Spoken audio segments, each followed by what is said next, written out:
7th, 2025 City Council meeting will come to order. This evening's invocation is presented by Councilmember Lloyd Roberts. Thank you, Mr. Mayor. Father, we come to you this evening and we ask for your guidance, wisdom, and support as we begin this meeting. Help us, Father, to engage in meaningful discussion, and help us all, Father, to grow closer to our community. Father, may all our decisions be righteous in your sight, for our benefit and your glory. Father, please be with our law enforcement and all our first responders and keep them safe from harm as they serve and protect our city. Father, our citizens, our staff, our mayor, and our council members are often tasked with making decisions for our wonderful city. And Father, you have blessed us with free will to make our decisions. I pray that we all remember that our important decisions always seem to work out best when we go to you first, Father, to pray for direction. And thank you for our beautiful city, Father. We know that many of our citizens suffered through the storms, and many are still dealing with hardships.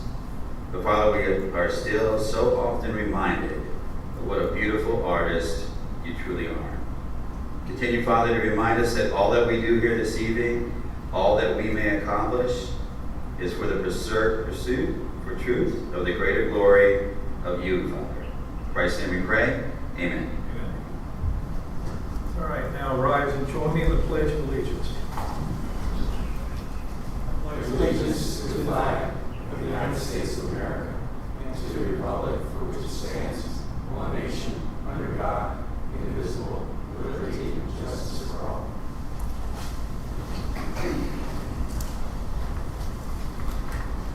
Renee, would you please call the roll? Councilmember Frank Bankert. Present. Councilmember Kim Shaw Elliott. Present. Councilmember Todd Harper. Present. Councilmember Jody Shirley. Here. Councilmember Anders Wellings. Present. Vice Mayor Lloyd Roberts. Here. Mayor Dave Gaddis. Here. City Manager Kyle Riefler. Here. And City Attorney Randy Mora. Present. All right, thank you, Renee. Our first order of business is approval of the agenda. Do I have a motion to approve? Motion. Motion is made by Frank Baker. Do I have a second? Second. Second by Councilmember Elliott. All in favor? Aye. Any opposed? All right, the agenda is approved. All right, next up is citizen comments.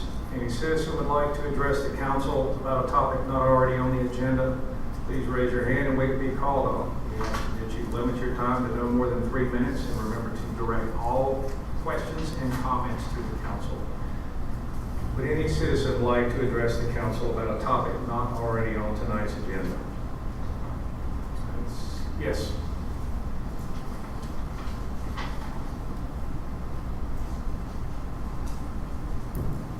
Good evening, everyone. It's nice to see you. Tammy Lavenda. I'm the chair of the Beller Beach Community Foundation, and I am very happy to be up here to give you a couple of announcements. Ms. Melinda, for the record, would you please give us your address? Oh, sure. 97 Harbor Drive. Thank you. Sure.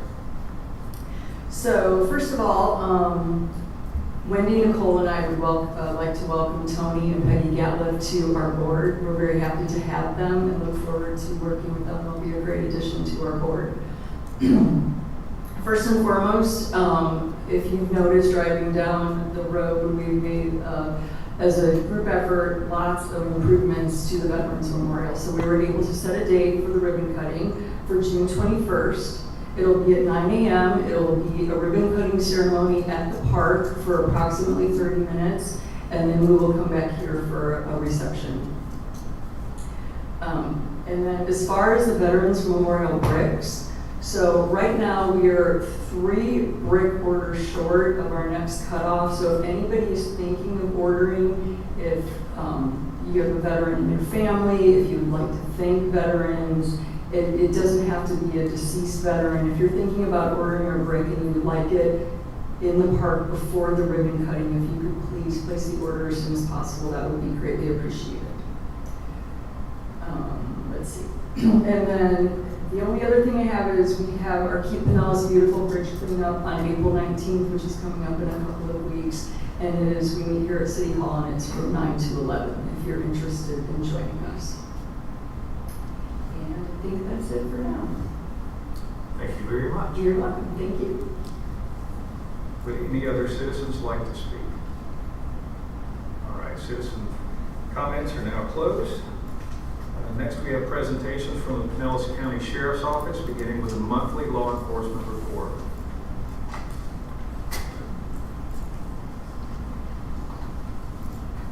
Good evening, everybody. Sergeant Bly with the Sheriff's Office. I'm the B shift supervisor for the city of Bellevue Beach. Looking at the stats, I see from January to February we went down. So January had a couple of assaults and motor vehicle theft. We didn't have any of that in February. We had one misdemeanor possession of controlled substance arrest, one traffic felony, and a couple of traffic misdemeanors in there in total. So most of our patrols throughout the city consist of directed patrols. We had 110 of those, 105 traffic stops being the next highest, and then we dropped down to 50 ordinance violations and a bunch of contacts and house checks. The rest of the crime stats are pretty low. We had 2 traffic crashes, one at 123 12th Street and one at 3500 Gulf Boulevard. And that's your stats, monthly stats for February. Does anybody have any questions in reference to those?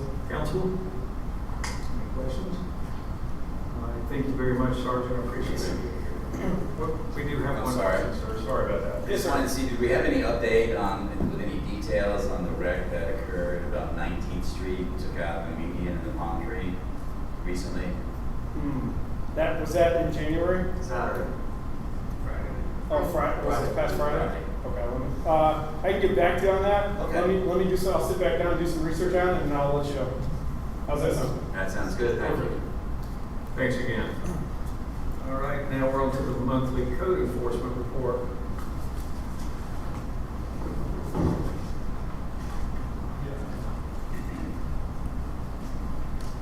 Welcome back. Good evening. How is everyone? I'm Deputy Richard Trump, Dallas County Sheriff's Office, and I am your code enforcement officer for the city of Bellevue Beach. Over the month, I had 50 entries. 11 cases are open, pending still. And I will tell you right off the bat right now, one of the biggest things that I've been trying to work on is we're trying to get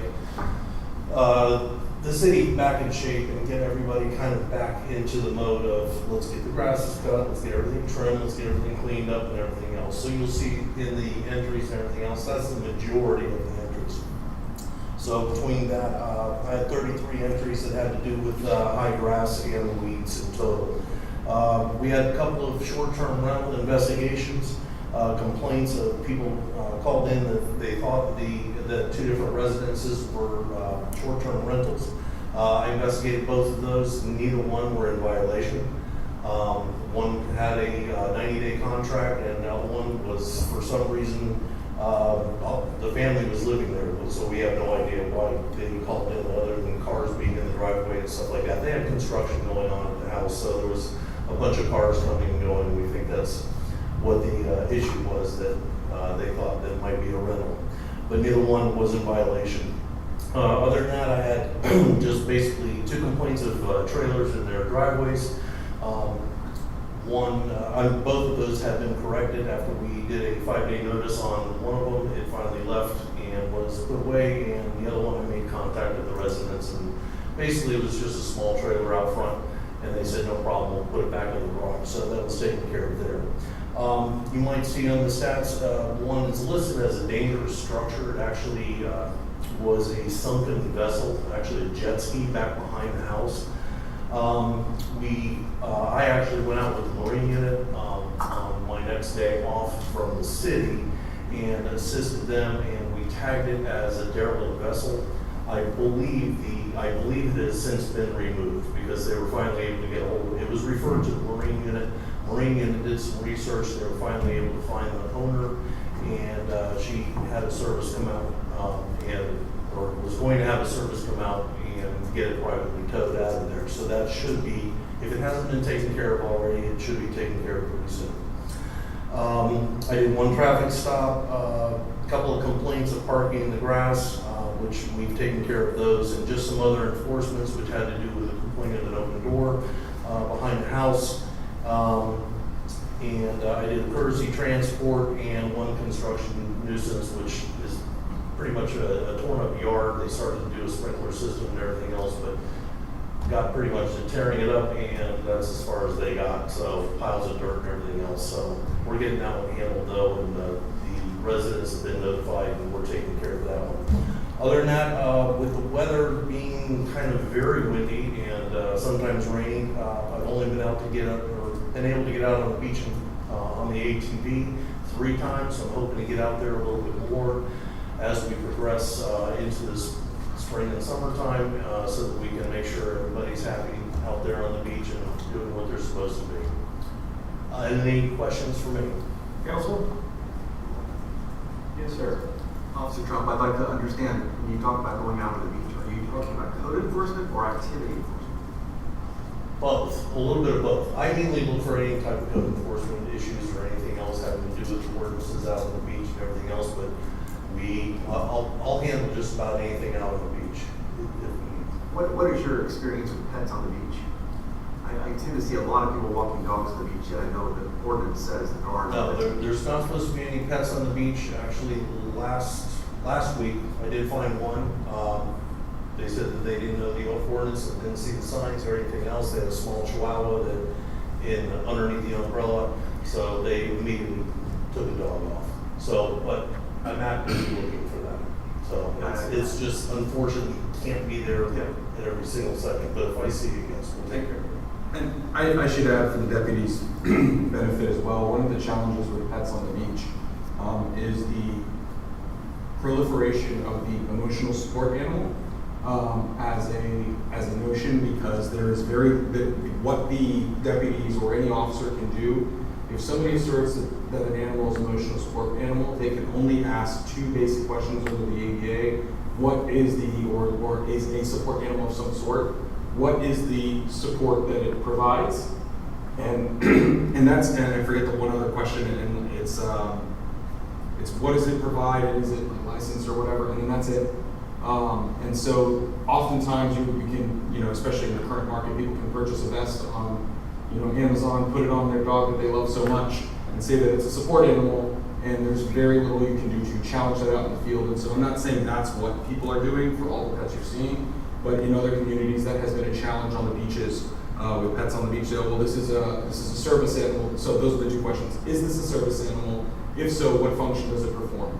And that's pretty much it. And so it creates a little bit of a challenge on the enforcement side and the ability to say, okay, if absent that, if it is not a service animal, absolutely violative of the ordinance, needs to be removed. But that is one challenge you'll see sometimes on the enforcement side for deputies. I ask a follow-up. Yes, thank you. I ask a follow-up. So from a service animal perspective, I understand the idea of emotional support and support animals, but my understanding is that service animals are specifically trained and or registered. No. So does a person with an emotional support animal provide that documentation? No, there's no centralized registry for that or certifying agency. So the question is it a service animal? Yes, it is. What service does it provide? Well, it's a seeing eye dog, it's this, it's that, and that's the totality. There's not a centralized certification through the state or anything that you'll be provided an ID card that say, akin, for example, the medical marijuana registry, we say here's the card. There's not a corollary like that. Thank you. I was under the belief that there's 2 different types, like you were saying, service and emotional support. Emotional support has no right on the beach, and service, blind or something like that, is registered. I think it was the medical department in that. And it's a 2nd-degree misdemeanor in Florida if you pose your dog as a service animal. It's not, because there is a trail Yes. that you can check that out. The service animals, yes. Yeah, but I thought emotional support, because that was the airline big thing that got rid of it. Everyone was claiming their dog, their horse, their elephant was an emotional support animal and trying to get it on the plane. And I thought Florida got rid of emotional support. Because I talked to a person on the beach, and I said, that dog's not allowed on the beach, it's emotional support. And he said, well, go walk it on the street, But I don't know the particular and the distinction, and I was perhaps a little imprecise in opening with emotional support. I meant to say service animal.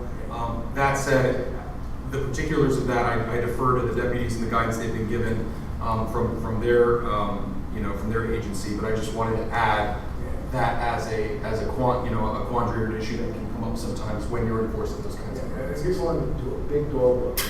No question. Yeah, but, I just see these people, and then they don't pick up after it really gets me upset. Any other questions for Deputy Trump? No? Thank you. Thank you very much. Thank you. Welcome back. Thank you. All right, we are now on to a presentation. Go ahead. Yes, I asked a question Oh, for you you. did find a report, okay. I did, yes, sir.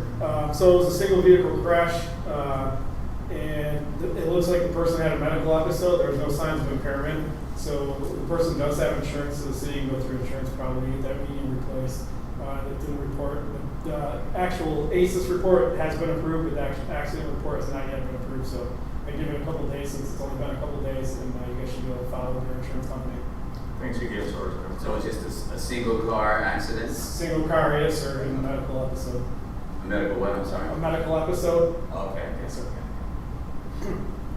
thank you. Yes, sir, no problem. All right, now we are on to item 4, presentation from the Pinellas Suncoast Fire and Rescue District. Hello, sir. Good evening.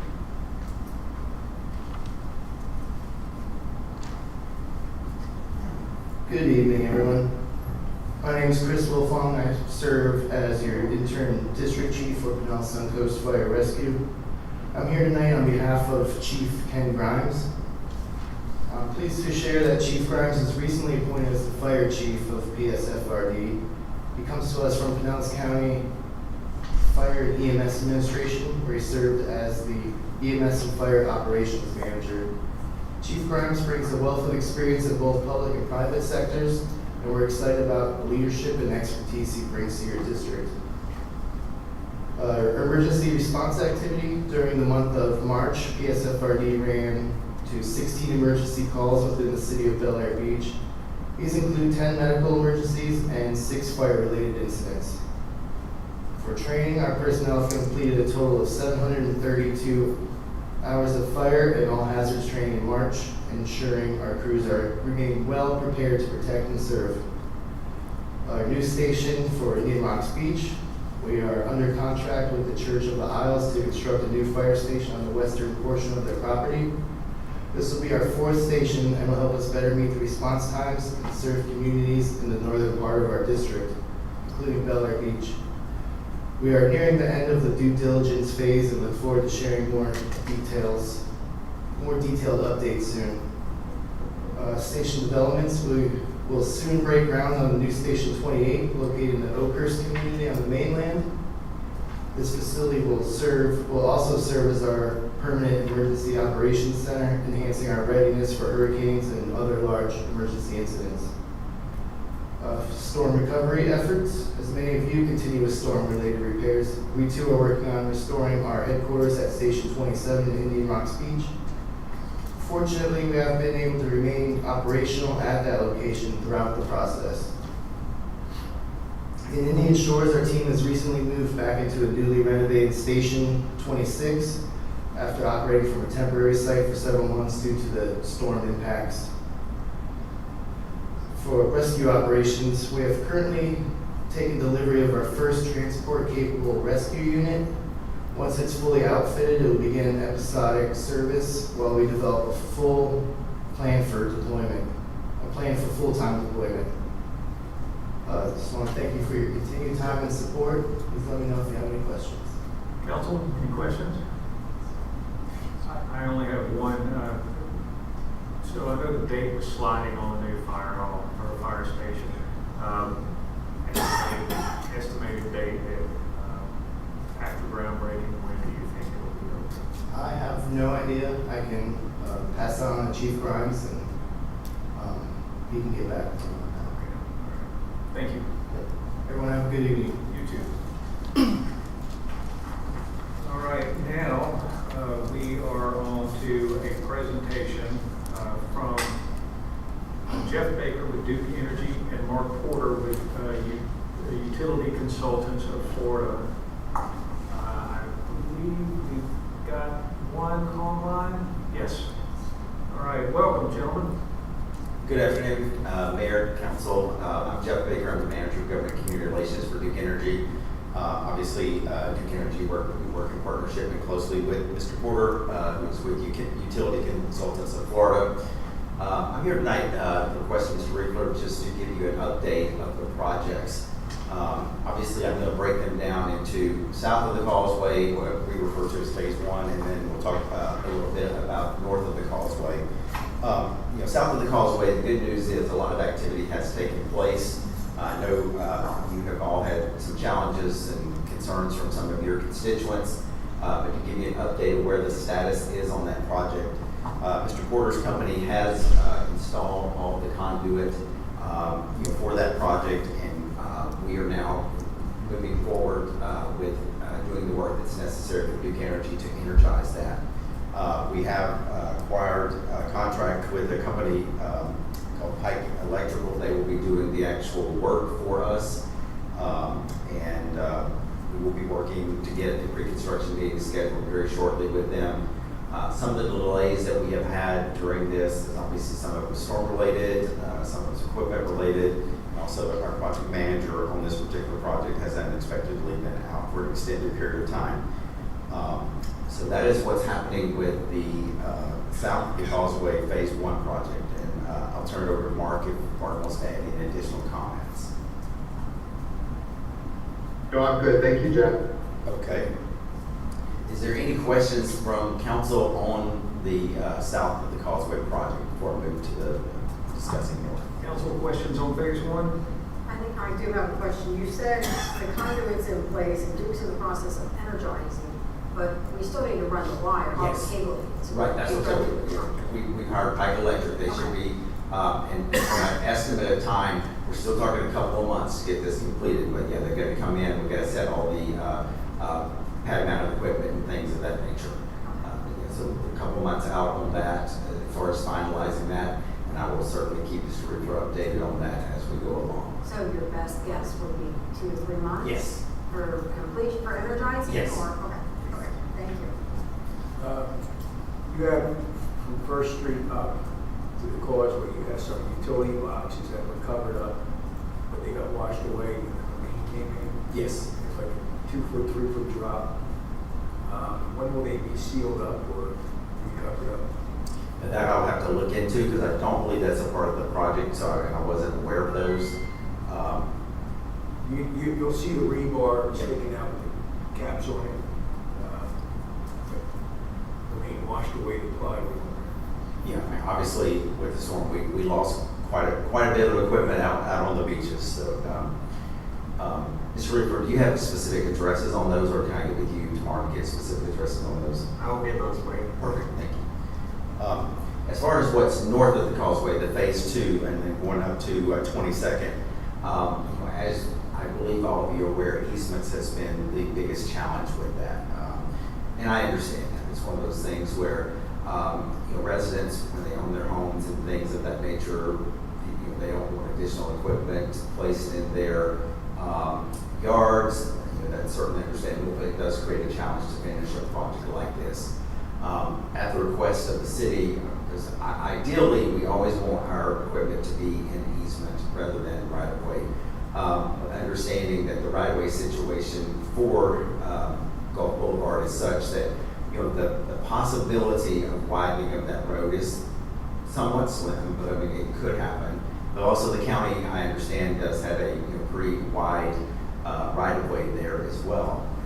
So it's one of those things where, like I said, typically we do not put our equipment in right of way for easement. We have worked with our general counsel to understanding the situation and the likelihood that we would have to remove our equipment at some point in time. So we're willing to put it in the right of way. What we will do is we will put it as close to the, as far away from the road while it remains in the right of way. So that is something that we have been approved to do. So that will help us as far as getting the work done right along Gulf Boulevard. There will be still a need because there will be certain equipment that we will have to go through people's backyards to put in what we call turnholes, and that will be where the underground goes back up to feed some of the streets behind the neighborhoods. And so like I said, there still could be some easement challenges, but we're certainly the significant easement challenge that along Gulf Boulevard, we have resolved that. So we'll just come up with an agreement with the city that, should we have to relocate our equipment, that the city would be responsible for those costs, and we'll work with the city manager to get that executed. So that's where we stand now on phase 2. And then, Mark, is there anything else that I should mention as far as phase 2? The only thing that I would add is in the unique situations where some of those laterals that run behind the properties, if the residents decide not to grant an easement for that, there would be some smaller but interim poles that would have to do that to continue that feed. So that's the alternative in those scenarios where we're unable to get the easements for those little back alley sections. Any questions from council on that? Yes. Can you distinguish easement versus right-of-way as far as space distances? What does that mean? Well, easement is when we're getting it, from private property owners. The right-of-way varies, throughout cities and counties as far as, but I believe, and Mark, do you know offhand, I want to say the easement on Gulf Boulevard, it exceeds 20 feet, is that correct? Yes, sir. It's right at about approximately, there's, like you said, there's some variations, but approximately it's about 31 to 35 feet from the edge of the curb. Right-of-way or the easement? Right-of-way or the easement? The right-of-way. The county right-of-way. County. Correct. And see, and that's why, and that, in and of itself creates, a challenge for the residents to, again, stop and think about how, that is a much larger right-of-way than most right-of-ways. Most are in the neighborhood of 10 to 15 feet. So if you've got a 30-foot right-of-way from the edge of the road going back, if we were to go in easement like we typically do, literally that piece of equipment could be in the middle of the yard or very close to the house, because a lot of the homes don't have a 100-foot setback from road to their homes. So the uniqueness of that, but that works to our favor in being able to work with you in partnering with using the right-of-way, because since there is such extensive right-of-way, our assumption would be, first off, that the likelihood of the road being widened is pretty slim anyway, but if it were to be widened, you still have enough to do a lane or whatever, and our equipment would still be out of the way of any new lanes or anything that would be built. So there is a much larger right-of-way along Gulf Boulevard than most typical streets. Thank you. That was good clarification, because I just couldn't add up the numbers of easement versus right-of-way. So we're talking almost 50 feet back from the edge of the road if an easement was used. Well, I'd say 30 to 35 feet max. Thank you. Any other questions? Okay, I had one for Mr. Porter. I was just noticing that the other guys, the telephone, I believe it was Verizon, and also, I don't think that I've actually seen Spectrum trucks, but I did notice they were moving something. And they were spending a lot of time around the conduit that's coming up out of the ground. Do we anticipate that they're going to be more on schedule and in line with what Duke is doing, or is it going to be similar to what we experienced the last time, where who knew when they were going to show up and actually do the job? No, that's a good question. So all their infrastructure that's needed for them in order for them to underground has already been installed by the contractor. We've asked them to go ahead and do their build out and wreck off their facilities so that when Duke's done, those poles can come out. So they should be far well in advance of Duke's operation for that. So that's good news. So we asked them about, I think towards the end of the year, and of course the storm kind of delayed, to go ahead and schedule that work. So we have noticed that they've started that. So I'll give Kyle an update as to what their completion date is. Thank you very much. That's good news. Any other questions? Yes. Do you expect to have the agreement ready for next regular meeting for May? Yeah, I'll work to get that accomplished. Okay, thank you. Anyone else? Gentlemen, I appreciate you being here tonight, giving us updates. It's always nice to see the transparency. This is good. Thank you so much. Thanks for the lesson on emotional support animals. Take care. All right, we are up to item number 6, which is the quarterly board reports. I'm seeing that there is no report for the Board of Adjustments and no report for Parks and Rec. We have a written report in the Audit Committee. Is there anyone here to speak on that? No, they are not available to meet this evening, but they did provide their update. They did meet to discuss the draft audit and approve that for council. Okay, great, thank you. And Planning and Zoning, is anyone here? No. They have been meeting every month to review the code changes that were suggested, and they'll have something to come before council later this year. Okay. Whenever you speak to them, let them all know how disappointed I am. They know what you do. All right, we are on to item 7, which is the city attorney's report. Mr. Moore. Thank you, council.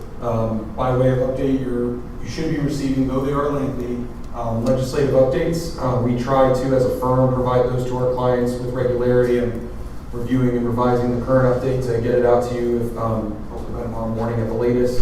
But we want to make sure you're understanding and engaged with the legislative session and understand that there's a great deal being proposed. For example, the sovereign immunity caps. I was reading today that there's a proposal to, the legislative proposal in its original form as filed was to increase your maximum liability from $200,000 to $1 million. There's talk of an amendment to bring that down to 500, and then it would surge up in 2030 up to like 700 or so. Those kinds of bills have real meaningful impact on you as it relates to the premiums you collect from your, with your carrier or your carrier collects. And otherwise, there's a lot going on in this session, a lot in the form of preemption or indirect preemption in form of attorney's fees provisions and things like that make it much more difficult on the compliance side for especially smaller jurisdictions like yours to operate.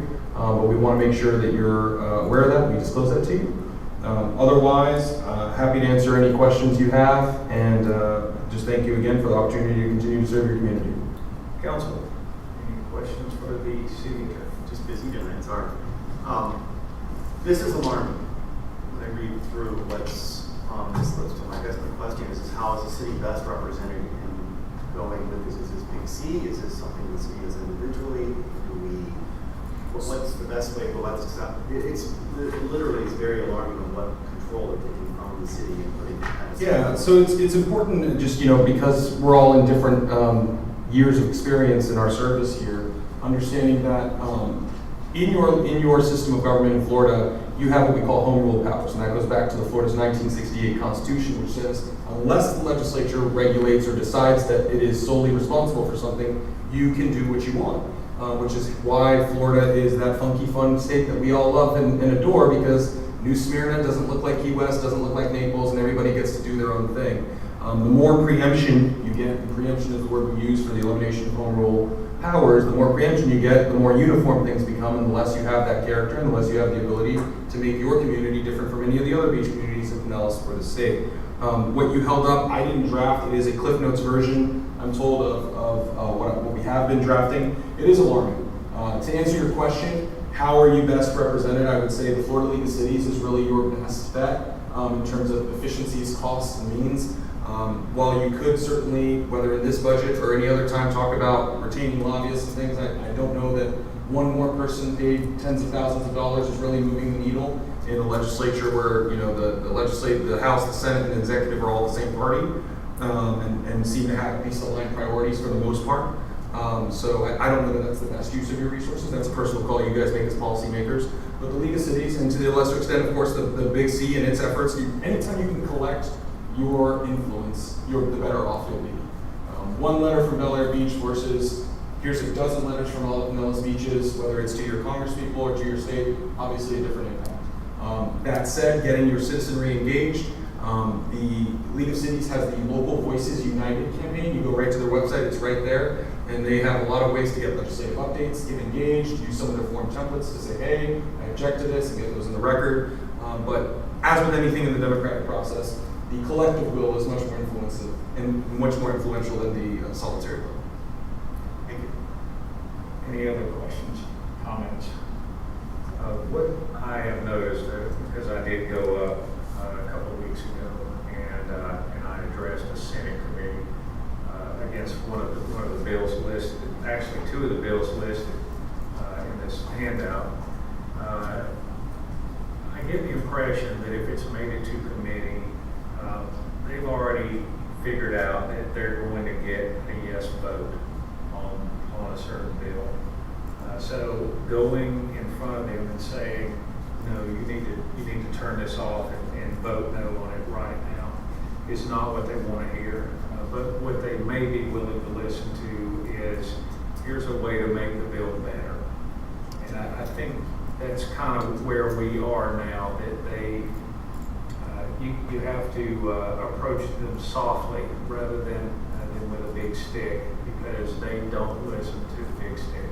They've already got it figured out, and they realize that their stick is bigger than yours is.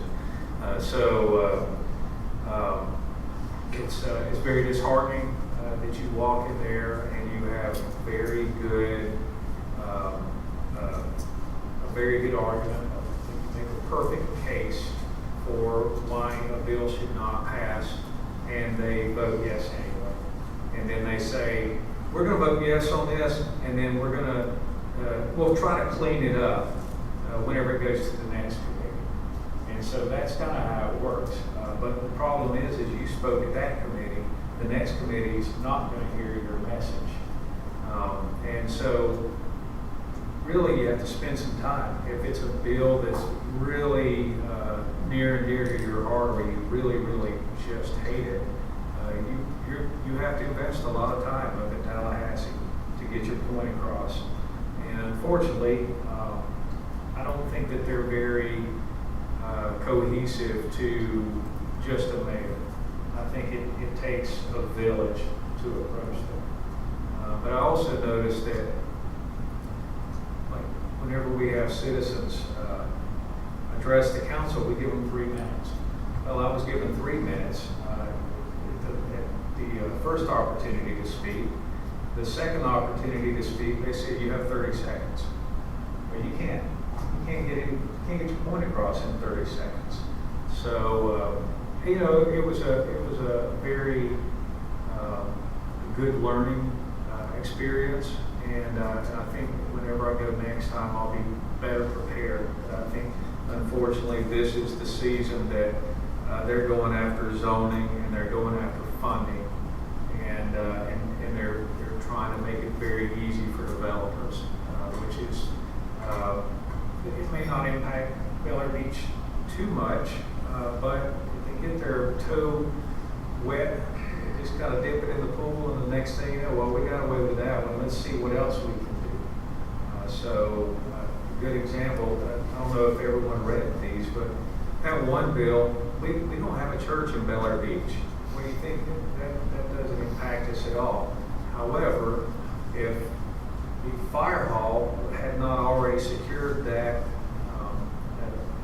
let's say the bill goes through, the fire hall does not secure that, and the church, whoever owns the property, says, well, I'm going to sell this for as much as I can. That bill says you can put anything you want on that property, and that's right next door to Bel Air Beach. So you've got this big, God only knows what it would be whenever they're finished, but municipal codes out the window, and developers win. So I guess that's enough about that, but I just wanted to kind of share that experience with you. All right, any other questions or comments? Yes, Mr. Harper. I guess and this might not be for the agenda, but my big question is why? Why does the state want to exert this control and eliminate the home rule structures?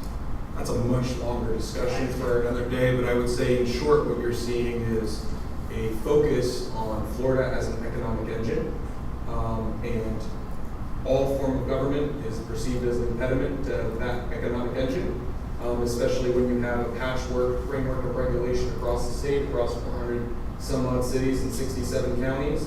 You say you come, let's say you're operating some kind of startup, whether it be Airbnb or Uber or whatever, you come in and you say, hey, I want to do business in your state, but it's so impossible to do this. There's 460 different kind of regulations I have to deal with.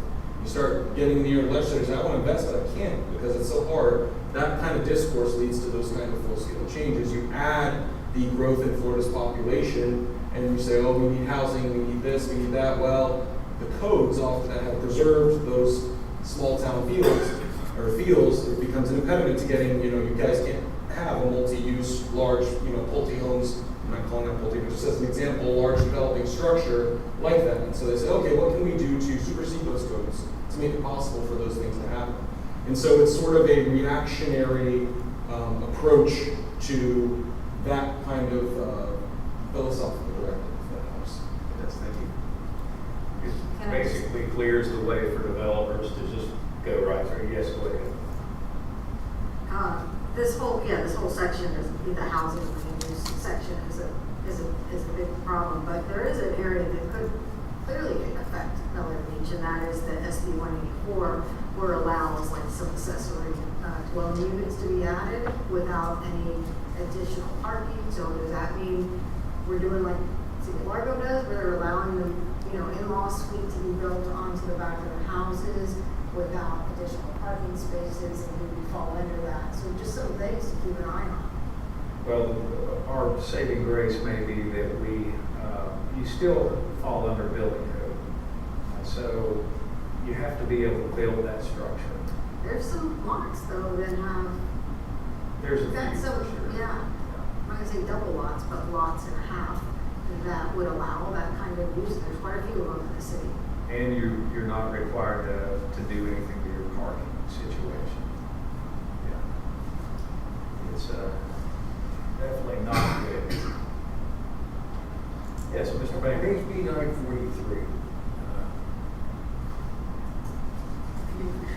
If you establish your home as a religious meeting place, does that fit into HB 943? Those typically have institutional zoning. So it takes for an act of God, no pun intended, to get that converted to multifamily use. So this allows, because there's a lot of big tracts of land in the county that are institutional use, and it's hard to get that changed. I come from Pennsylvania. The Amish have meetings, or prayer meetings, and religious on Sundays and every month, so their taxes got and everything like that. And I was wondering if this opens the door for, I'm going to pick on the Amish, even though I have, It's a question worth asking, council member. I can't say that I've fully analyzed that. And also I want to look at how does that interplay with, obviously, religion is not a commercial enterprise by itself, but home-based businesses and other preemptions that once you overlay them become an issue. Because, for example, one of the bills proposed this session that hasn't really gotten any traction was one about trees. And if a tree is on a residential property and it falls on the neighbor's property, it used to be that sort of a no-fault situation. And now they're trying to say, well, or there was a proposed bill that would change that. But that bill did not take into account at all the city rules on when you bring trees down for, if it's dead or diseased and the need for an arborist report. So it was like, well, in a vacuum, that's a decent idea, but how does that interact with this other statute? And so I think it's a meritorious question. I'd have to look at it more closely. That's not something we've specifically analyzed for. Any other questions or comments? I would just like to say that Randy has served us well. That this may or may not be his last meeting. He's not giving me a definitive answer, but I would just like to personally thank him for helping us out and doing what he thought was best for our community and guiding us whenever we may have been steering in the wrong direction. Let's just put it that way. So you'll be missed, but I'm going to find ways to make you come back. And I'm also going to tell you that don't take this personal, Mr. Trask, but I've learned from Randy that you don't brag on your attorney too much because he'll leave. So thanks a lot, Mr. Mora. I appreciate the kind words, Mayor. All right, let's move on to the city manager report. Thank you, Mayor. So I'll start off with the hurricane recovery. We're at 43 properties now that has a substantial damage status. I still expect that to go down some. As far as demolitions, we have, I think we're at 12, and I've seen some more signs now, so I do expect a couple more dozen permits to be coming in. As of, I have the wrong date here, but April 11th, but it really is tomorrow, April 9th. That is going to be the last day that we get the state supported aid from some of these contracted companies that are doing our appraisal reviews and our construction cost reviews. So after our deadline expires, then we're going to be taking it back in-house, and I'll be using pretty much everything I've learned from going through this process the last 5 months to finish it out. I do expect with some of these permits and Elevate Florida applications that we are going to have this going well into the next hurricane season, as far as if a structure has to wait to be demolished and get approved to build up or elevate.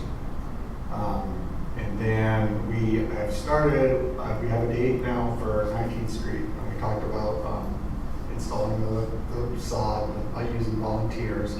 Right now, unofficially, I heard we have 17. I have 13 names officially, but we were hoping to get close to 20. And I think we have 20 volunteers. It's going to be about an hour for what we need to put down. So it's looking good, even though it's Easter weekend, but we still have a pretty good turnout. So we're looking forward to see how that goes. Hopefully recruit more volunteers for the other accesses and maybe some volunteers for boards. We'll see what we can do. We heard from Duke Energy tonight. It's good to hear that phase 2, they got a plan. My concern is it kept getting delayed, so I'm hoping that this season, so cable get pulled through the conduit on phase 1, either this month or the next. And then, like Jeff Baker did say, he expects to have the agreement that we'll look at the next meeting to finish the planning for the equipment on phase 2. The stormwater project, they've installed all the CIP cure in place lining, so all the pipe repairs have been made. The valves are still removed on those pipes, and my goal is to get out and inspect each one of those outfalls before we put the valves back in. And that really is what is left, besides some inlet modifications on the project. I have Gemini Engineering, and I'd like to share my screen. I don't know if anyone has seen where Bayshore connects with Morgan Drive, but the curb's sunken in. It's been like this for, let's see, 5 years now. And we started drilling holes into the curb as a solution and trying to get water to drain out the sunken area. And it was working. We had another house get developed on a vacant lot right in front of it, and I just believe over time it's not working as well. So let me just show you a picture of kind of how bad it has gotten. Be sure that on that screen. Yes.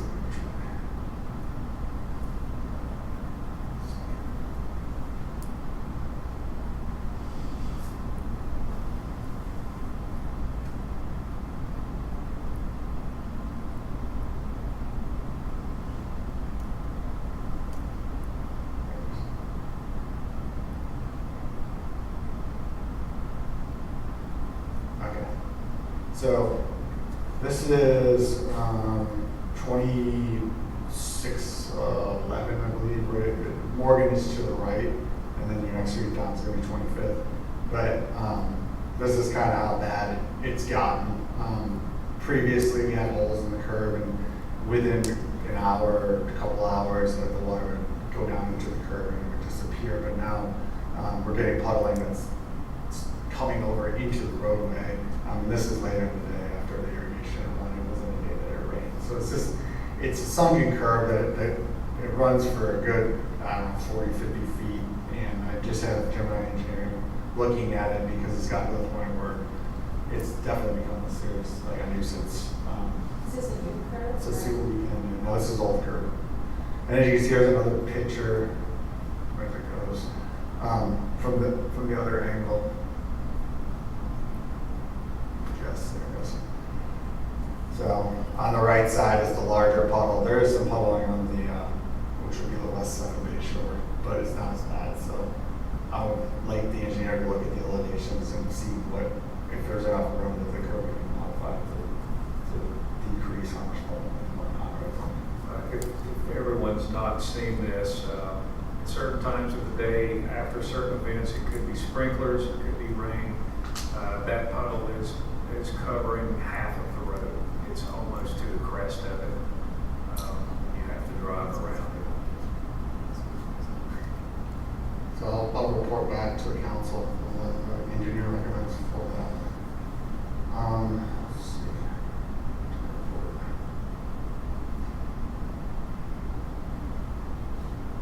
Okay, so South Park seawall construction has begun.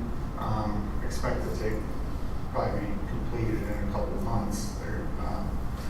They did discover that where we ended the project and the Indian Rocks Beach residents to the south, they recently redid their seawall, but they did not take it all the way to our property line. So there is a space of about 2 feet that exists on the jurisdictional line from his seawall to where our line is. So we've been communicating with Indian Rocks Beach, and as of now, it sounds like they're willing to pay half of the price to close the gap. They'll pay the other half just so we have a complete seawall. And Attorney Moore has been involved, but they did say they would consider a quick plan B to just give us that piece so that we can maintain it.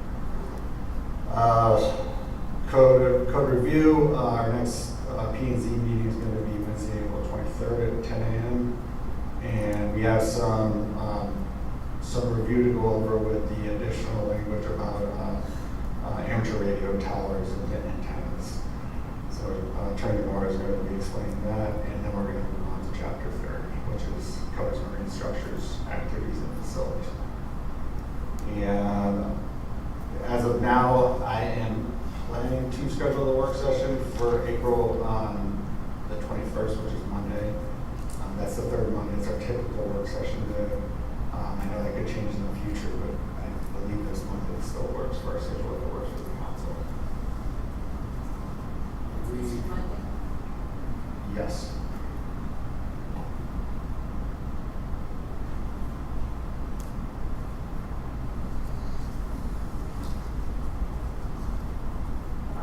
I'm out of town then. Okay. Is there a better day? I'm actually out from, just to make sure, looks like I am out from the 17th through the 27th. Possibly. You know, I can always, possibly remote. Yeah. Let's start with forum. Does it work for the rest of the council? For me, works for me. 21st? I'll be out of town, but I can remote in. Okay. So we should have okay. So we'll have 21st work session. Okay. And then the banner, I sent the proof of that. That's on order, and we will get that on as soon as we receive. The palm tree was brought up. That was Friday night, and we're still waiting for the full police report. It sounded good that there could be some insurance coverage. And then the tree was removed today, if you hadn't noticed. So we got that cleared out, and we'll look into the replacement. I don't know if you remember, it was about 4 or 5 years ago that one by the marina was struck. And we had to put a slightly smaller tree in because it was a pretty large tree. Morgan Park, so we're back. Good news is that people are using it again. We're getting a lot of traffic and getting trash filled up, so we're going to go back to mixing in some meetings, scheduling, so we can get that trash cleaned up on the weekends. But I'm happy to say that at least we're getting the volume and we're going to go back. That's all. And it's pretty amazing. They can fill all those cans that quick. They did a nice job, though. He did work. Yeah, definitely. Any Any questions for the city manager? Let's start with Mr. Weller. Yeah, Kyle, any update on the valve check valve on 7th Street? Yes, I had that camera last week. I have a video that I've sent to Gemini. They're gonna look at it and tell me what they think. High tide last week, that word almost pressed on 7th Street. We're out of the sewer. Talking about 23rd Street. Yeah, it's like, We're your whole street's flooded. Yeah, we're thinking, the three of us are thinking about doing pallet. So, Yeah, so they're gonna look at that and they're gonna give me a recommendation on how we can fix that. We might be able to do that, would that be something we might be able to have for the 23rd meeting? They should have an answer for that. Yes. A question relating to the 75th anniversary celebration. I had a young citizen observe that he didn't believe we had a city flag. And the question is, do we have a city flag? And is this an opportunity to correct one? Do you not know of any kind of symbol or logo outside of our seal? So I guess it would be seal on the flag. It's not short. We have the seal. No, flag. No flag. You had a question, Mr. Baker? Honors high. You got to. Judy? Oh, yeah.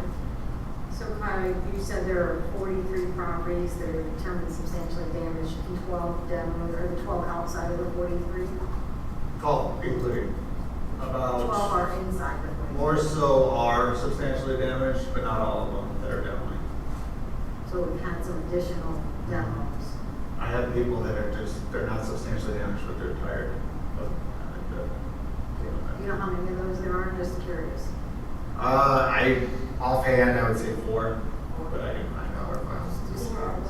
Or For not substantially damaged structures that have chosen to demolition.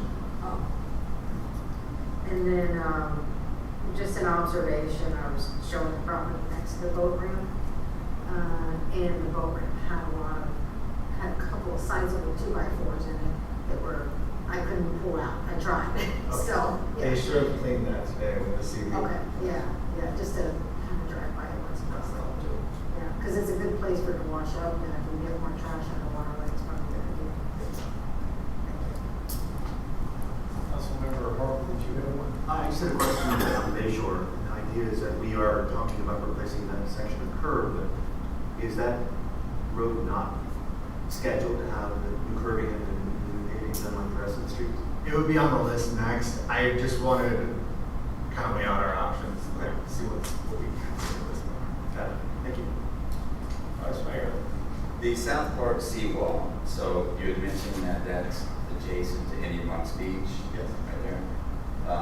The property owner that we're working with, I'm just curious, is that the same property owner who came in, I don't know, a few months ago regarding the easement for his dock? Yes. Okay.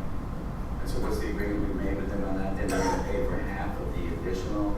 Well, so he had a survey, and we believe that the land next to his property between Bel Air Beach and his property is the right of way for 20th Avenue. So it's actually, Indian Rocks Beach right away. So it's like common property, and he decided that he was going to stop his. I think it had to do with the way that that's lined up on the property line, and it's not short. But when looking at it, I mean, we can't go over unless we get permission. Sure. Off our property. So they're willing to give us that permission and cover out the cost and figure out in the future giving us ownership so we can maintain it. Good, all right. Everybody satisfied with your questions and answers? Sir. All right. In that case, thank you, Mr. Creeper. And now we will move on to item 9, which is the city clerk report. How's it going, Renee? It's going well. I provided a written report in the packet. I have nothing further to report. Any questions or comments on this well-written and prepared report? No. All right, guess you're off the hook tonight. All right, now we are on to the consent agenda, items 10 through 13. This is for approval of the March 3rd, 2025 City Council meeting minutes, the March 19th, 2025 City Council work session minutes, acceptance of the annual comprehensive financial report for the fiscal year ending September 30th, 2024, as recommended by the Audit Committee on March 20th, 2025, and acceptance of the January 2025 Pinellas County Multi-Jurisdictional Program for Public Information. Do I have a motion to approve? Motion to approve consent agenda as written and proposed. All right, a motion made by Frank Baker. Do I have a second? Second. Is that Harper? Yes. Second by Todd Harper. All in favor? Aye. Any opposed? All right, the consent agenda passes. All right, now we are on to the regular agenda. This is item number 14.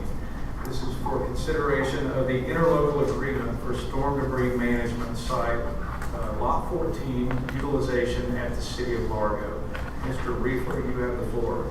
Thank you, Mayor. So this agreement, Largo gave to us last week. They drafted it after this storm season, and we had 3 separate municipalities use their Lot 14, which is also the Hadius RC flying club area.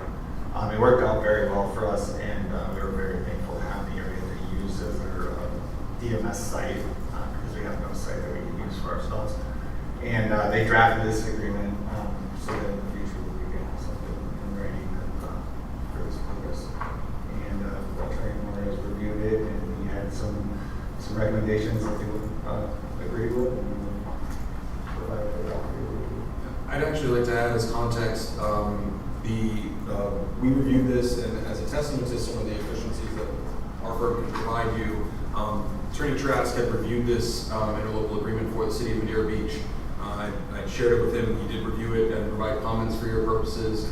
We're going to give that same efficiency to our communities, including New Rocks Beach and Bel Air, I believe, or one of the bluffs is on this agreement as well. And so, just by way of insight, one, in terms of efficiencies, but also two, to give credit where credit's due. The review and comments that you received were from Tom's review of the document. All right. Thank you, Mr. Riefler. Before we bring this to the council, would any citizen like to comment on this interlocal agreement?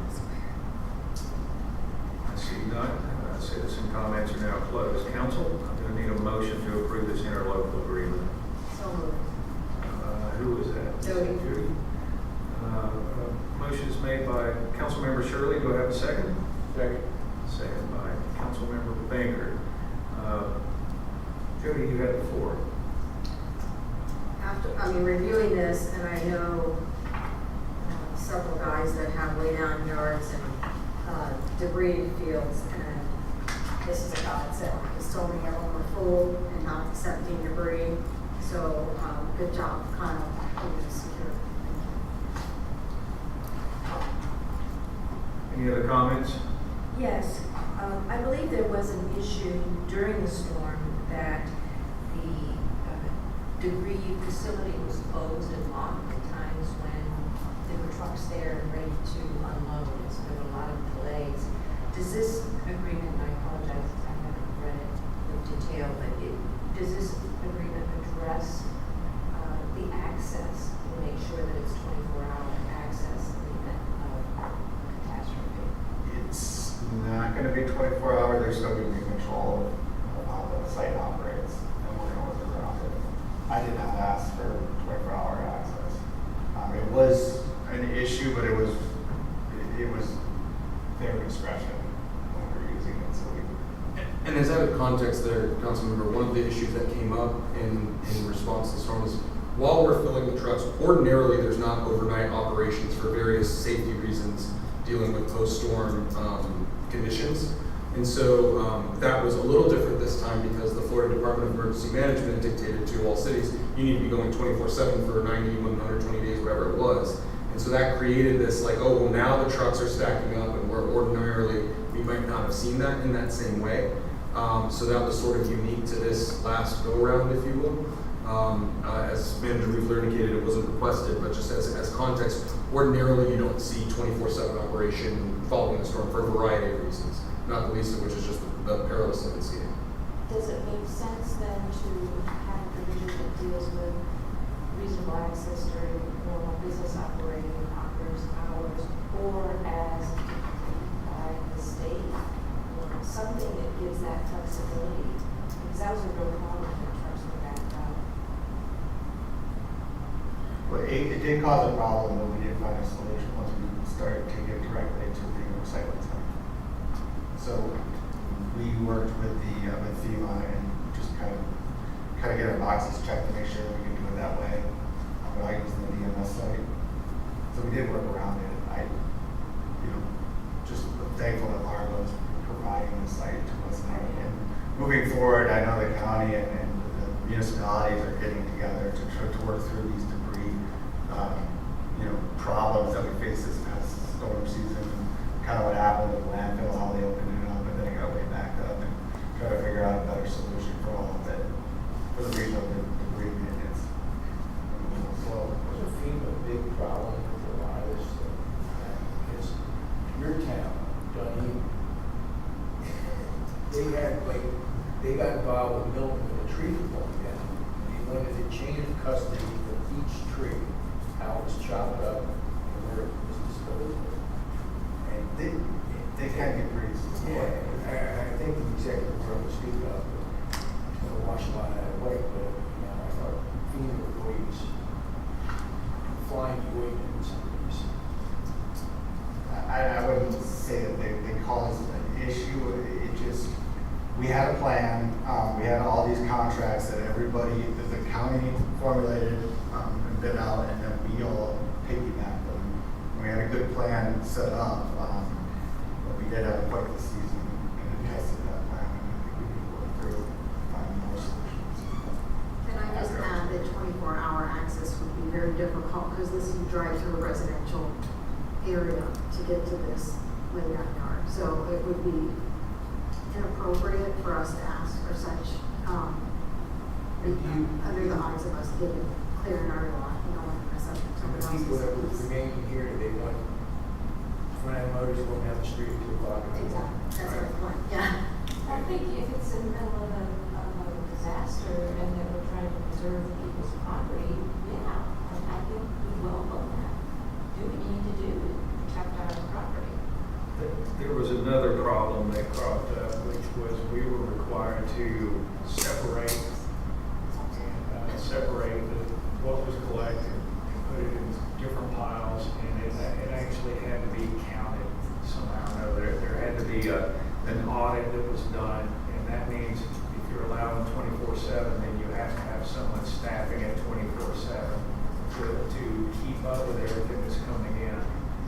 So it's definitely a difficult job. It seems like you've got the property, but finding manpower in the middle of a crisis that's the biggest hurdle more than anything else. And I think that's why there was so many issues to begin with, is that there just wasn't the manpower. This entire area was completely overwhelmed, but we've definitely learned from what happened, and I think that this is actually going to help out a lot, because we didn't exactly have anything like this in place. We did not have anything. It was just on the fly. We were trying to figure out where to take it, so now we've got a dedicated place, and but you also have to remember that the homeowner is required to do some extensive, for their insurance, possibly for FEMA. You can't just immediately haul it off. It takes some time. But In a regular situation, we wouldn't have had the storm right up on top of it, so it would have been. That's right. This is, under normal disaster conditions, so to speak, it's one and done, and you deal with it as you can. We were in very unusual circumstances with the second storm coming. So I'm just asking whether we can have this flexible enough to deal with that kind of emergency. Bring bring that up, because I know there's going to be further discussion and after action reports. So maybe there's something more we could add down the line. You can have a base agreement and then have that in mind. And also, since you said you haven't really read the agreement yet, it's actually for 4 or 5 municipalities on that one lot, and they all have dedicated places where they're allowed to put the refuge. So Exhibit A marks. yes. So that's about. There you go. Yes, she's got it.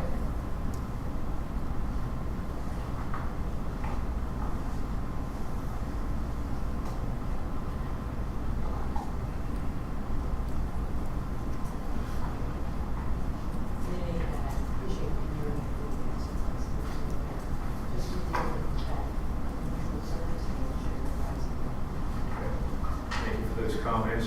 Any others? All right, well, let's just do this with a quick voice vote, because it looks pretty obvious that we know where we're going. All in favor? Aye. Any opposed?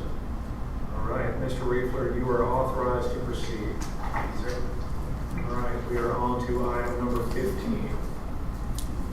Consideration of billing option for city attorney contract renewals, or renewal. As you recall, you were asked to pick your option 1, straight hourly billing, or option 2, a cap retainer. Mr. Trask, thank you for being here tonight. Would you like to step up to the podium and formally introduce yourself to the council? Hi, everybody. I'm Tom Trask. I'm the senior partner of the law firm Trask Daniel. Some of you have met before. A little bit of background on me, just so that you have that before we actually get to the numbers thing. I've been with the law firm that is presently named Trask Daniel for 37 years. Randy, of course, is my partner. I've been doing local government work for about 35 years. I'm currently the city attorney for the cities of Oldsmar, Madeira Beach, and Bel Air Bluffs. Been Oldsmar's attorney for 29 years. For Bel Air Bluffs, about 20 years, and about 10 years for Madeira Beach on 3 separate terms. My practice is only local government law representation. I feel that I'm pretty good at it. I like doing it. And I look forward to working for the 7 of you, as well as the city manager and city clerk. Just as an aside, I actually represented the city of Bel Air Beach back in the late 80s, early 90s on a number of occasions when my partner John Hubbard was the city attorney. I filled in quite a few times. Obviously, it was not in this building. It was in that rotunda round thing, and it was not like this with all the computers and the TVs and so forth. In fact, I remember that my wife was pregnant with my firstborn, and we had to keep the door open in the back so that we could listen for the telephone call if in fact she was heading to the hospital. I have fond memories of Bel Air Beach. I'd be happy to answer any questions that you have about me or the law firm. I'm sure that Randy has given you some background on the law firm. I remember when he was interviewing here, and I think that was pretty thorough, but I know there are some new members of the council. So, any questions of me? I'll tell you what, before we open up the floor to the council, I'm just going to ask if there's any citizens that would like to comment on tonight's topic. And so we're at citizen comments. Would anyone like to speak? All right, seeing as we have none, now I can bring it back to the council. But let's go ahead and get a motion to select a contract option, and then we'll have some questions and answers with Mr. Trask. Motion made by Frank Baker. Do we have a second? Second. I'm sorry, what is the motion on the The floor? motion is to select a contract option, 142. Okay, so just a motion to discuss the contract Yes. item, not one way or the Yes, other. and I'm going to give the second to Lloyd Roberts, Vice Mayor Roberts. Mr. Baker, you have the floor, therefore you have the first question. Yeah, I know after the work session, you told us all you know to think about which is the best option. I'm going to ask the city manager who you prefer, because, again, I don't want to tie your hands. I actually think, as Randy explained thoroughly on the retainer, I think we beat you guys a little bit more than you beat us. So, but I want to make sure our city manager has a free hand picking up the phone and saying, worried about the hours. So what option do you prefer? Well, we talked about at the last meeting, we could just go by the hourly, and Option two? that would be option one. Option one, and I mean, where I'm at, I mean, when we discussed it, it was a small savings if we stayed under that cap, but just the hourly rate. If needed, if we needed more time, then we could use it. We make adjustments, we will. That's all right. Council? Yes. I agree. I was going to ask the same question. I mean, the city manager, of course, is in charge of the budget. So he's the one that's going to be closest to that. I'd hate for him to be in a situation where he's thinking that he would like to call the city attorney, but maybe be reluctant because he felt like he was pushing the hours or something like that. So whichever one of those options makes him feel most comfortable, I'm good with that. Do you mind if I call on Mr. Trash to respond to your concerns? Sure. Go ahead. Would you like to respond to which I think right now the council is probably leaning towards option one, but you obviously, I'm sure you have municipalities doing it one way or the other. I'm the only one in the firm that has a municipality that uses option two. Option two would be what Madeira Beach uses presently with the retainer, the cap number of hours. I think it really works well for them. There's a little bit more savings for them because of the retainer is a lot larger. I think it picks up 4 or 5 hours versus here I think it picks up 2, right around 2 hours. So it really all depends on how you want to use the firm. It doesn't really matter. I mean, as a lawyer, I prefer to get paid for, all my time and not discount any of it. It gives you some benefit to have the discount if you want to do it by retainer for a couple of hours during the month. My understanding is when Randy did the analysis, you have a retainer that you've used, it's about 16 hours a month. So you probably would not hit that cap of 18. So if you are running 19 or 20 hours a month, I would say it'd probably be smarter to do the retainer. But since you were about 16, it may not make financial sense because you're never going to take advantage of that 2-hour credit, basically. And the other note, as you look at the historical use with reference to Councilmember Baker's statements, is that use was very heavy early on in the engagement as we were transitioning a manager, to a lesser degree transitioning the clerk at that time, but have since transitioned clerk and had a substantial council turnover. So that as the charter officers have stabilized in their tenures, that has also seen a lot more efficiency. And as your manager, Kyle, has done a great job and continues to grow in his both confidence and understanding of the various things going on in a city.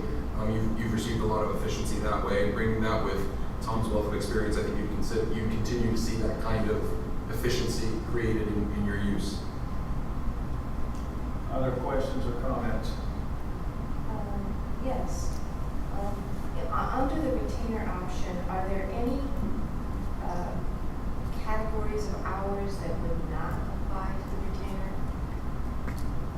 I can answer that quickly for you, Tom. It's the same as your current agreement in that sense. So there are things that are outside of it. For example, if somebody makes a litigation claim against you, if something becomes a special matter. Examples of special matters you've had is the way you guys chose to approach the sign code, where we said, okay, let's get some more research. A lot of the interlocal agreement stuff with Bel Air Bluffs Bel Air Shore, as it relates to the easements and the beach accesses and all that stuff. That stuff, because it becomes a special project, you say, okay, this is gonna end up taking 15 hours or, something, a substantial amount of use. You say, okay, that's not really contemplated in a 16-hour monthly, 16 to 20-hour monthly service, so we say that's special matter. So while topically there are very clearly things outside of it, code enforcement, subordinate boards, those things are clearly outside of the retainer in your current agreement.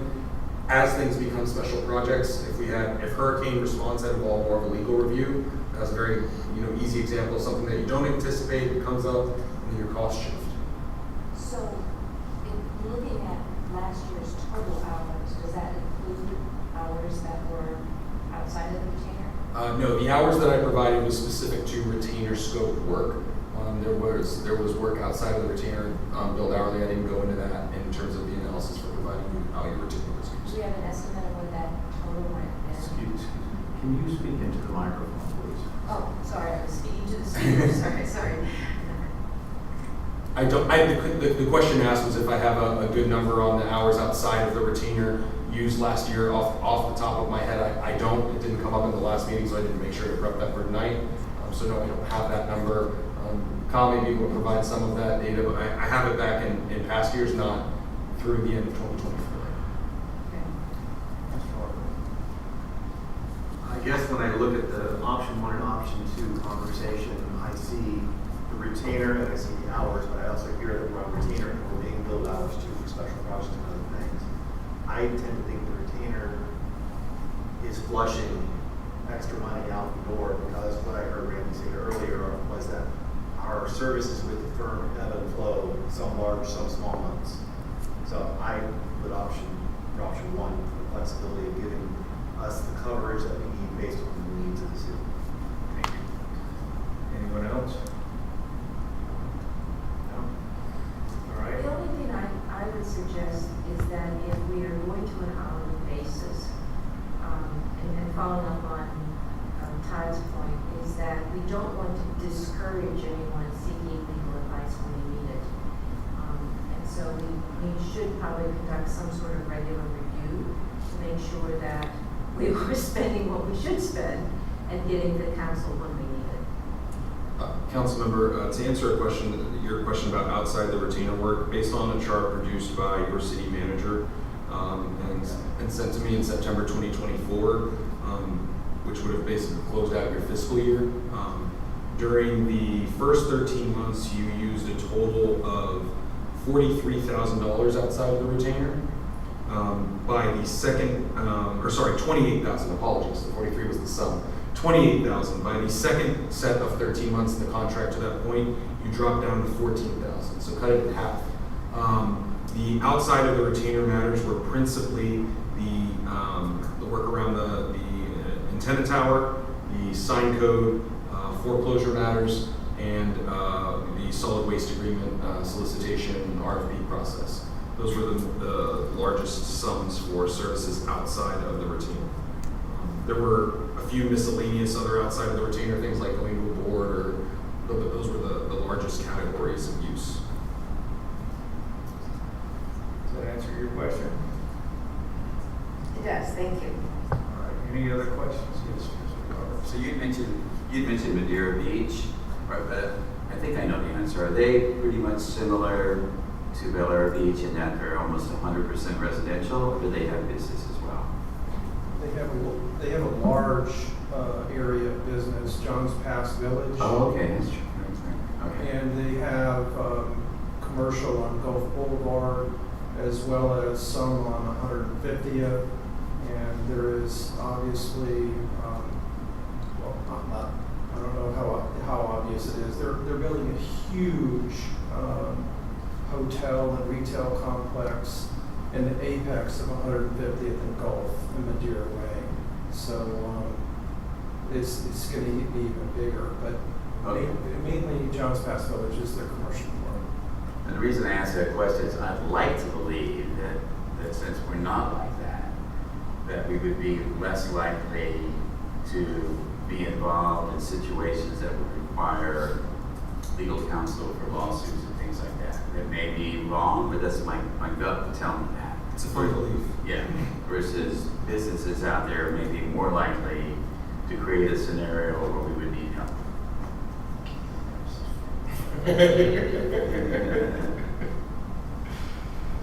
I think some of your colleagues can attest to you just never know where it's going to come from.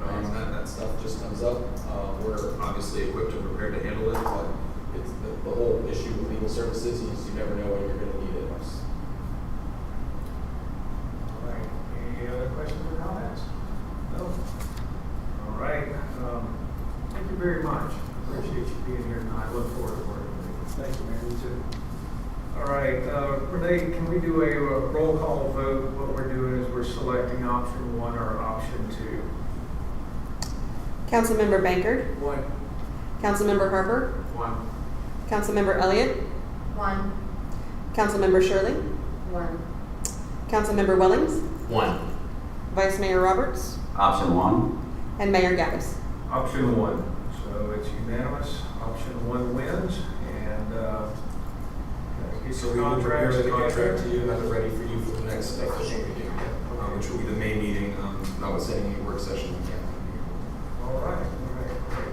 To the extent the manager suggested I was being a little cagey, I wanted to be deferential to the idea that you had a discussion item on it today. My goal would be for the May meeting, where that contract was approved, for Tom to principally handle that. If you have any April work sessions as we coordinate that day, it looks like we're going to have one. I would certainly plan to be there, so another reason why I wasn't sure if it was my last meeting. But my hope would be as you start a new contract with that May date, that Tom would handle the contract from there.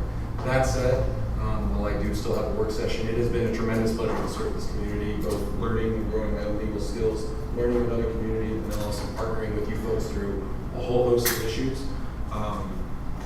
It truly has been, you have a great team here. You should be very proud of the team you assembled for how lean and efficient you really are. And I appreciate the compliments and as he phrased it, bragging on me. But that the last part of that I wish to say is when I interviewed with this council, or a composition of this council some 3 years ago, one of the things we were very, very adamant about pitching, and even when we interviewed and didn't get it, is we have a team-based approach to representing our local governments. Just because I'm not your assigned city attorney doesn't mean I won't be helping, supporting, and certainly available to Tom in the transition and otherwise. The luxury of that is I'm down the hall, or a text or a phone call away, and ready to help. And while I might not be sitting in the chair, I'm very much invested in seeing you guys continue to succeed. Great, thank you very much. All right, now we are on to item 16, which is unfinished business. Do we have any unfinished business?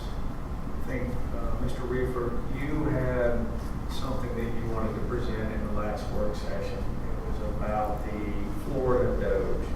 Did you want to address that? Well, I just would like to announce that, we use the formatted recommended reply to the Doge letter provided in the Florida League of Cities, so we sent that letter out. So we did not qualify for any of the financial troubles that they wanted to know about.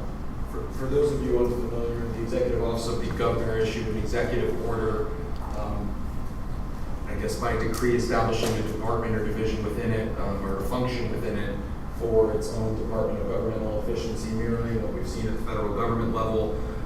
The way that's at least begun was directed towards financial stability, and they asked for, based on definitions in the Florida statute, communities to respond to say if they've met any of the criteria for financial distress in the last 5 years. Admittedly, I suspect that the letter was written by AI. It was not written very great because it opened with, if you have met these criteria in the last 5 years, please respond to this letter by date certain. If you do not respond by date certain, we will consider you in breach of the letter. You're like, well, do I have to answer or not? But as a matter of prudence, most local governments responded to say yay or nay as to that, to ensure there was no misunderstanding. But to assert that the response was not itself a declaration of financial distress. And so, working with your manager, your city responded to that correspondence. But all the local governments were receiving that, or some version of that. Now we have yet to see the executive order requires monthly reports to the Office of the Governor on their efficiency efforts. Given its unprecedented existence, I remain skeptical of how that can benefit us. I suspect in alignment with what we've seen in the legislature, it will present new challenges for your existence and operation, but we will, hopefully it's just to ensure that the, I teach a lot of ethics courses in the public offices of public trust and the trust of sustain against abuse. Hopefully it's just targeted towards preserving the public trust. Thanks for that update. Any other unfinished business? No. All right, well, let's move on to city council comments. We'll start this evening with Councilmember Welling. Nothing other than go Gators. Thank you. Councilmember Shirley. Nothing further for me, thank you. Councilmember Harper. No comment. Councilmember Elliott. A variety of holidays are upon us. I wish everybody a very special day, and however you choose to celebrate. All right, Councilmember Baker. Yes, I've been dealing with Governor Scott's office about FEMA and trying to get our roll back to zero, which we're all afraid we're going to lose points and everything like that. And one of the things they sent me on the 25th was FEMA raises floodplain requirements for federally funded projects reducing burden on American communities. And it was an executive order signed on the 20th by President Trump. FEMA finally got around on the 25th and put a lot of stuff in action, erasing a lot of the Biden-Obama restrictions. One of them is the substantial impact or substantial damages to these homes. So I don't know how this is all going to play out. I haven't read the whole crux of FEMA's rescinding of 206-25-005 concerns.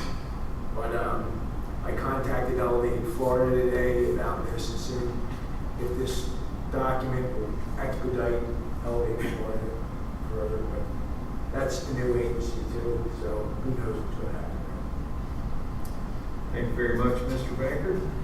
Next up is Vice Mayor Roberts. Yes, thank you, Mr. Mayor. First of all, I'd just like to say as well that I really enjoy working with Randy. It was always pretty cool as well when we went to Florida League of City events, and oftentimes he was there presenting, and it was just comfortable and nice to see the man up there who was making the presentation is actually our city attorney. So you always did a wonderful job. And he made it very easy, I think, for all of us to work with him and to get to know him. I'm sure Tom very quickly will give us that same feeling, so I just want to thank him for that. I take offense to the earlier comment about the Go Gators. I'm an Auburn graduate, and the only good feeling that came out of watching the game with my daughter and son-in-law, who both were from the University of Florida, were my two grandsons who were 3 years old, who were running around cheering War Eagle. I got to them first, so but they could pull us through. So congratulations to Florida. All right. Well, I think that's all we have tonight. Do I have a motion to adjourn? Motion. Motion's made by Frank Baker. Do I have a second? Second by Kim Shaw Elliott. All in favor? Aye. Any opposed? I didn't think so. All right. Good night, everyone.